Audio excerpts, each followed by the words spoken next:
नमस्कार, मैं सीपी शर्मा। मैं handloom handicraft exporter welfare association को रिप्रेजेंट करता हूँ। हमारे साथ 7,500 एक्सपोर्टर जुड़े हुए हैं, क्योंकि अभी 1 तारीख को हमारी फाइनेंस मिनिस्टर बजट पेश करने जा रही हैं, तो हम लोगों की एक उम्मीद है, आशाएं हैं, क्योंकि हम लोगों का लगभग ऑल ओवर इंडिया का हैंडलूम और हैंडीक्राफ्ट का 35,000 करोड़ का इस बार एक्सपोर्ट हुआ है, जो 24% एक्स्ट्रा है पिछले साल से, पिछले वर्ष से। क्योंकि अब चाइना भी अब दोबारा से कोविड के बाद एक्टिव होने जा रहा है, तो इसलिए हम लोगों की कुछ उम्मीदें हैं, क्योंकि हम लोगों की कॉस्टिंग्स बहुत ज़्यादा हो गई हैं, रॉ मटेरियल महंगा हो गया है, सर्विस टैक्स की वजह से जो हमें सरकार को देना पड़ता है, सर्विस टैक्स डिफरेंट जो सर्विसेज लेते हैं हम, चाहे जैसे कोरियर है, जैसे लॉजिस्टिक्स चार्जेस हैं, उन पे सब पे सर्विस टैक्स लगता है। हमारी एक तो यही मेजर मांग है कि सर्विस टैक्स को सरकार को सोचना चाहिए कि इसको कम करके रखें।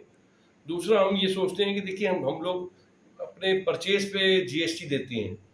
जितना भी हम लोग रॉ मटेरियल परचेज करते हैं 5% से 18% तक हम लोग जीएसटी देना पड़ता है, जिसका हमें रिफंड 3 से 6 महीने के बाद मिलता है। इसके लिए हमें एक अलग फाइट करनी पड़ती है, और कंसल्टेंट के थ्रू, वकीलों के थ्रू, इसके कुछ चार्जेस भी देने पड़ते हैं, और हमें नहीं पता क्या चार्जेस आते हैं, लेकिन वी हैव टू पे लॉट ऑफ चार्जेस।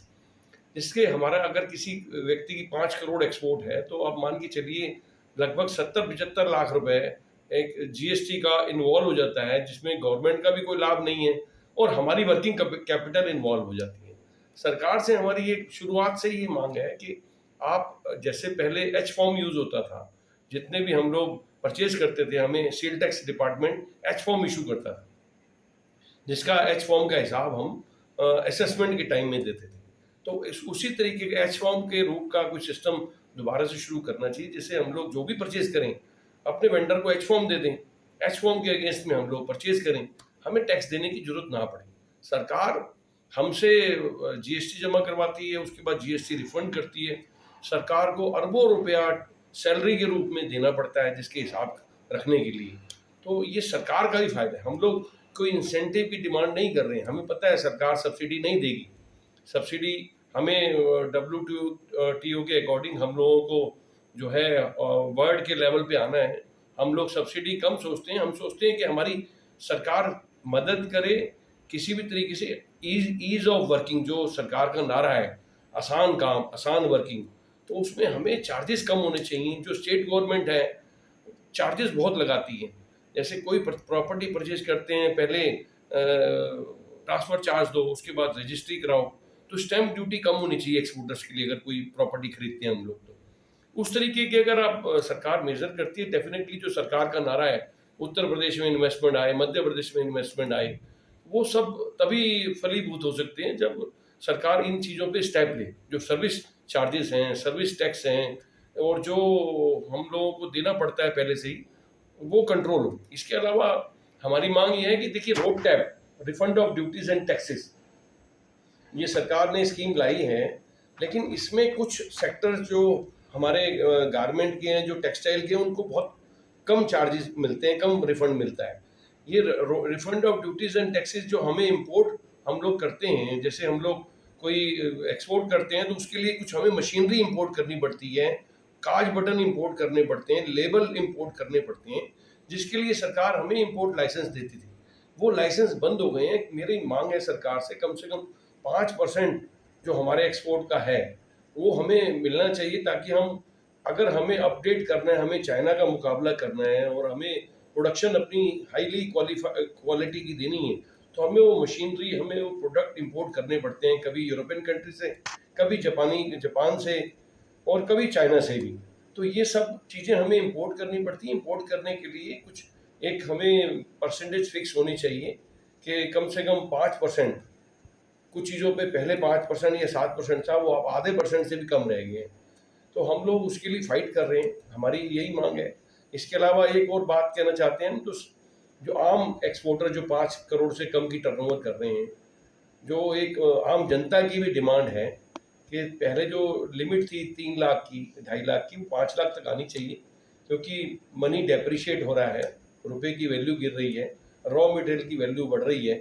तो कम से कम हमारी सरकार से निवेदन है कि 5 लाख तक इसको रखा जाए, 5 लाख तक ज़रूरी है।